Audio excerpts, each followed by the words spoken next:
ఆ దినములలో మరి ఒకసారి బహుజనులు కూడిరాగా వారికి తిననేమియూ లేనందున యేసు తన శిష్యులను తన యొద్దకు పిలిచి, జనులు నేటికి 3 దినముల నుండి నా యొద్దనున్నారు. వారికి తిననేమియూ లేనందున నేను వారి మీద కనికరపడుచున్నాను. నేను వారిని ఉపవాసముతో తమ ఇండ్లకు పంపివేసినెడలా మార్గములో మూర్ఛపోవుదురు. వారిలో కొందరు దూరం నుండి వచ్చియున్నారు అని వారితో చెప్పెను.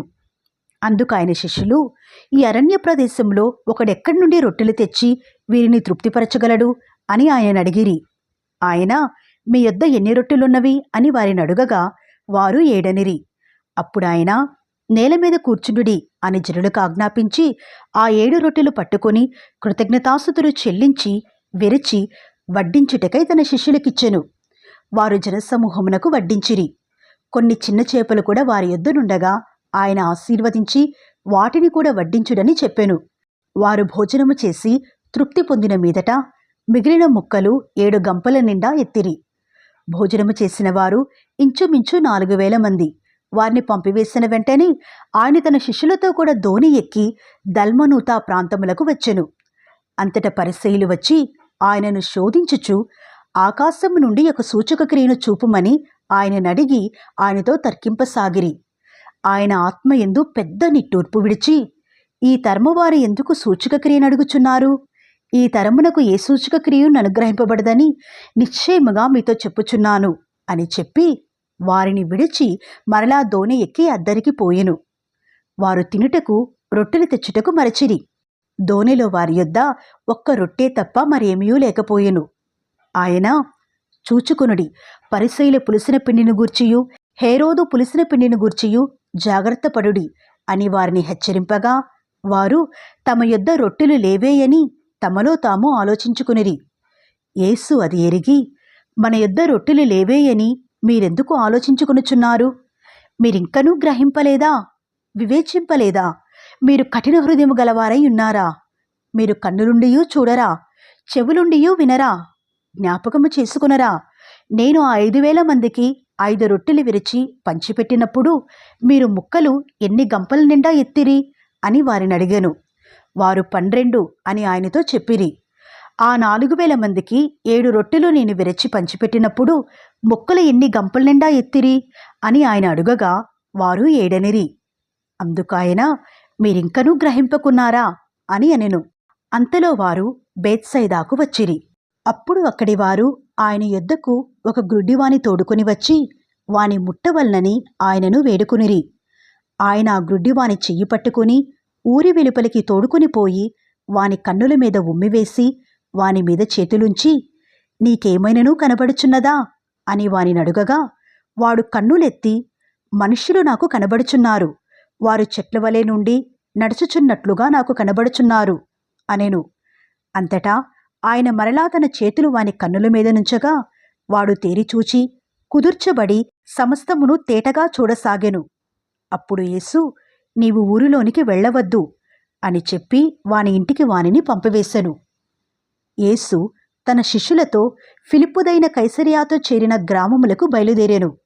మార్గములోనుండగా, నేను ఎవడనని జనులు చెప్పుచున్నారు అని తన శిష్యులను అడిగెను. అందుకు వారు, కొందరు బాప్తిస్మమిచ్చు యోహాను అనియు, కొందరు ఏలియా అనియు, మరికొందరు ప్రవక్తలలో ఒకడనియూ చెప్పుకొనుచున్నారు అనిరి.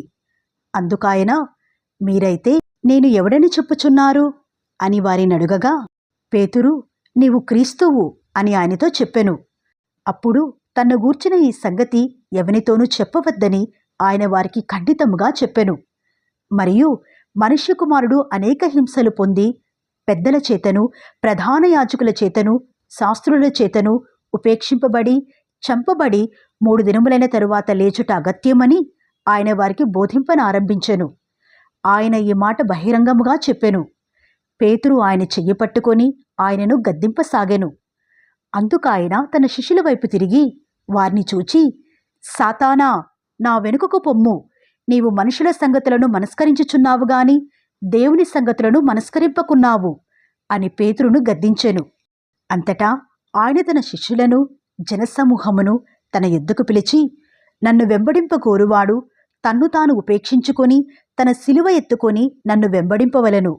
తన ప్రాణమును రక్షించుకొనగోరువాడు దాన్ని పోగొట్టుకొనును. నా నిమిత్తమును సువార్త నిమిత్తమును తన ప్రాణమును పోగొట్టుకునివాడు దాని రక్షించుకొనును. ఒకడు సర్వలోకమును సంపాదించుకొని తన ప్రాణమును పోగొట్టుకునుట వానికేమి ప్రయోజనము? మనుష్యుడు తన ప్రాణమునకు ప్రతిగా ఏమి ఇయ్యగలుగును? వ్యభిచారమును పాపమును చేయు ఈ తరము వారిలో నన్ను గూర్చియు నా మాటలను గూర్చియు సిగ్గుపడువాడెవడో? వానిని గూర్చి మనుష్య కుమారుడు తన తండ్రి మహిమగలవాడై పరిశుద్ధ దూతలతో కూడా వచ్చినప్పుడు సిగ్గుపడును అని చెప్పెను.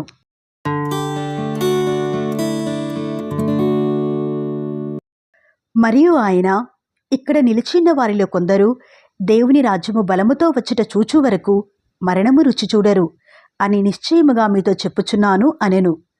6 దినములైన తరువాత యేసు పేతురును యాకోబును యోహానును మాత్రము వెంటబెట్టుకొని ఎత్తైన ఒక కొండ మీదికి ఏకాంతముగా వారిని తోడుకొని పోయి వారి ఎదుట రూపాంతరము పొందెను. అంతలో ఆయన వస్త్రములు ప్రకాశమానమైనవియు మిగుల తెల్లనివియు ఆయెను. లోకమందు ఏ చాకలియును అంత తెల్లగా చలువ చేయలేడు. మరియు మోషేయు ఏలియాయు వారికి కనబడి యేసుతో మాటలాడుచుండిరి. అప్పుడు పేతురు, బోధకుడా, మనమిక్కడ ఉండుట మంచిది. మేము నీకు ఒకటియు మోషేకు ఒకటియు ఏలియాకు ఒకటియు 3 పర్ణశాలలు కట్టుదుము అని చెప్పెను. వారు మిగుల భయపడిరి గనుక తాను చెప్పవలసినదేమో అతనికి తెలియలేదు. మేఘమొకటి వచ్చి వారిని కమ్మగా, ఈయన నా ప్రియకుమారుడు, ఈయన మాట వినుడి అని ఒక శబ్దము ఆ మేఘములో నుండి పుట్టెను. వెంటనే వారు చుట్టూ చూచినప్పుడు తమ యొద్దనున్న యేసు తప్ప మరి ఎవరునూ వారికి కనబడలేదు. వారు ఆ కొండ దిగి వచ్చుచుండగా, మనుష్య కుమారుడు మృతులలో నుండి లేచినప్పుడే గాని అంతకు ముందు మీరు చూచిన వాటిని ఎవనితోనూ చెప్పవద్దు అని ఆయన వారికి ఆజ్ఞాపించెను. మృతులలో నుండి లేచుట అనగా ఏమిటో అని వారొకరితో ఒకరు తర్కించుచు ఆ మాట మనస్సున ఉంచుకునిరి. వారు, ఏలియా ముందుగా రావాలనని శాస్త్రులు చెప్పుచున్నారే, ఇదేమని ఆయనను అడిగిరి. అందుకాయన, ఏలియా ముందుగా వచ్చి సమస్తమును చక్కపెట్టునను మాట నిజమే. అయినను మనుష్య కుమారుడు అనేక శ్రమలు పడి తృణీకరింపబడవలనని వ్రాయబడుట ఏమి? ఏలియా వచ్చిననియు అతని గూర్చి వ్రాయబడిన ప్రకారము వారు తమకిష్టము వచ్చినట్టు అతని ఎడల చేసిరనియు మీతో చెప్పుచున్నాను అని వారితో అనెను. వారు శిష్యుల ఎద్దుకు వచ్చి వారి చుట్టూ బహుజనులు కూడియుండుటయు శాస్త్రులు వారితో తర్కించుటయు చూచిరి. వెంటనే జనసమూహమంతయు ఆయనను చూచి మిగుల విభ్రాంతి నొంది ఆయన ఎద్దుకు పరిగెత్తుకుని వచ్చి ఆయనకు వందనము చేసిరి. అప్పుడు ఆయన, మీరు దేనిగూర్చి వారితో తర్కించుచున్నారు అని వారిని అడుగగా, జనసమూహములో ఒకడు, బోధకుడా, మూగదయ్యము పట్టిన నా కుమారుని నీ యొద్దకు తీసుకుని వచ్చి తిని, అది ఎక్కడ వానిని పట్టునో అక్కడ వానిని పడద్రోయును. అప్పుడు వాడు నురుగు కార్చుకొని పండ్లు కొరుకుకొని మూర్ఛిల్లును. దానిని వెళ్ళగొట్టుడని నీ శిష్యులను అడిగితిని గాని అది వారి చేత కాలేదు అని ఆయనతో చెప్పెను. అందుకాయన, విశ్వాసము లేని తరమువారలారా, నేను ఎంతకాలము మీతో నుందును? ఎంతవరకు మిమ్మును సహింతును? వానిని నా ఎద్దుకు తీసుకుని రండి అని వారితో చెప్పగా వారు ఆయన ఎద్దుకు వానిని తీసుకుని వచ్చిరి. దయ్యము ఆయనను చూడగానే వాని విలవిలలాడించెను గనుక వాడు నేలపడి నురుగు కార్చుకొనుచు పొర్లాడుచుండెను.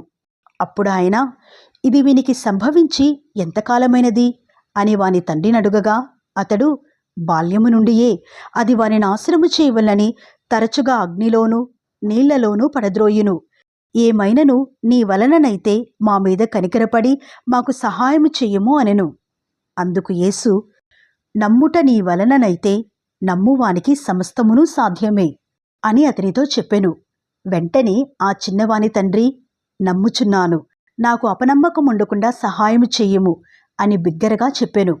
జనులు గుంపు కూడి తన యొద్దకు పరిగెత్తుకుని వచ్చుట యేసు చూచి, మూగవైన చెవిటి దయ్యమా, వానిని వదిలిపొమ్ము, ఇక వానిలో ప్రవేశింపవద్దని నీకు ఆజ్ఞాపించుచున్నాను అని చెప్పి ఆ పవిత్రాత్మను గద్దించెను.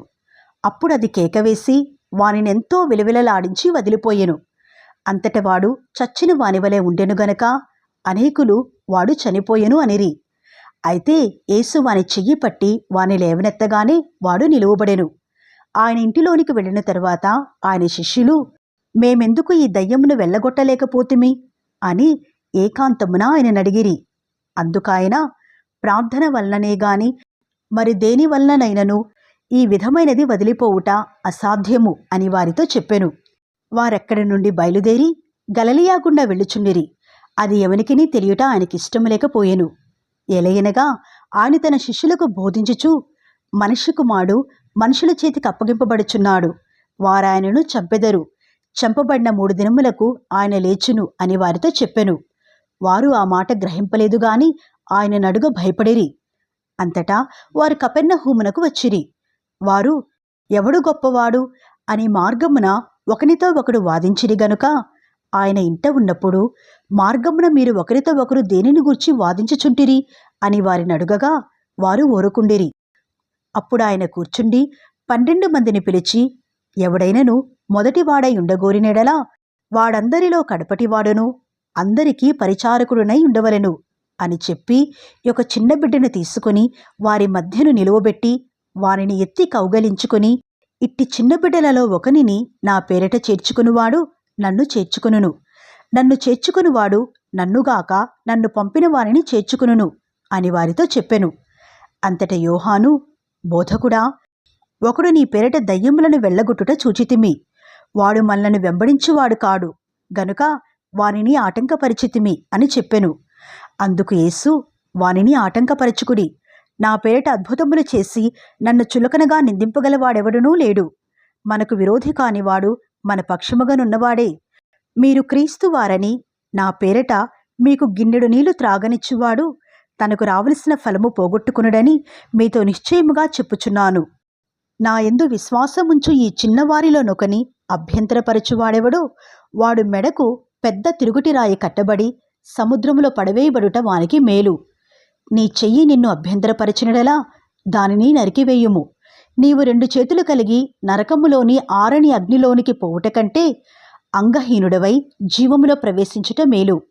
నీ పాదము నిన్ను అభ్యంతరపరచినడలా దానిని నరికివేయుము. 2 పాదములు కలిగి నరకములో పడవేయబడుట కంటే కుంటివాడవై నిత్య జీవములో ప్రవేశించుట మేలు.